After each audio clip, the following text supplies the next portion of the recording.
سيد قطب رحمتي خوای لێ بێ وەکو عمر سلێمان الأشقر رحمتي خوای لێ بێ فەرمووی بە هیچ شێوەیەک هیچ دەقێک نادۆزیتەوە لە نووسینەکانی سید قوتب رحمتي خوای لێ بێ کە کۆمەڵگەکەی بە کافردانە. ئێمەش ئاوە باوەڕمان بەوە هەیە کە سید قوتب بیرمەندێکی گەورەی مامۆستای جیلەکان کاریگەری لەسەر ئەو خەڵکە بەم شێوەیە هەیە چونکە حەزارەتەکەی ناسیوە، دژی حەزارەتی غەربی، دژی داروینیزم، دژی فروید، دژی هەموو ئەو ئیستعمارە نووسیوێتی، دژی دەرەبەگایەتی و سیستمی شارەزان بووە لە هەمووی. لەبەرەوە ناکرێتێکی وەکو ڕەبیع بن هادی المەدخەلی بێ ڕەخنە لە سید قوتب بگرە لەسەر مەسەلەی حاکمیەت و ئیستیخلاف. ڕەبیع بن هادی المەدخەلی ناتوانین هەروەکو چۆن ناتوانین بە سید قوتب بڵێین عالمێکە لە علم الرجال تەخەسوسەکەی ڕەبیع بن هادی المەدخەلی، ناشێ بە ڕەبیع بن هادی المەدخەلی بڵێن ئادەی شەرعی حاکمیەتمان بۆ بکەین، خۆی جاهیلە.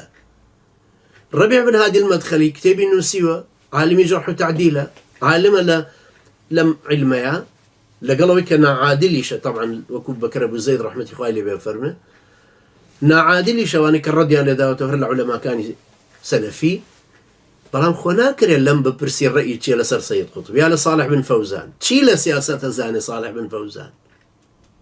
هەموو ئەو عولەمانی سعودی یەکێکیان هاتووە سیاسەی شەرعی ئیبن تەیمیە شەرح کردووەتەوە کتێبی سیاسەی شەرعی، شەرحێکی سەطحی بەسیط، یەکێکی وەکو بن عثيمين رحمتي خوای لێ لە شەرح الممتعەکەی خۆی 6 مجلدی زۆر گەورەیە، ئەوەی لەسەر نوێژ و دەستنوێژ نووسیوێتی و غوسڵ زیاترە لەوەی لەسەر جیهاد نووسیوێتی. ئێمە فتوای جیهادی چۆن لێ وەرەگیری؟ بن فەوزان ئەمە سیاسەتی شەرعی لەکوێ زانە تاکو لێی وەرەبگری؟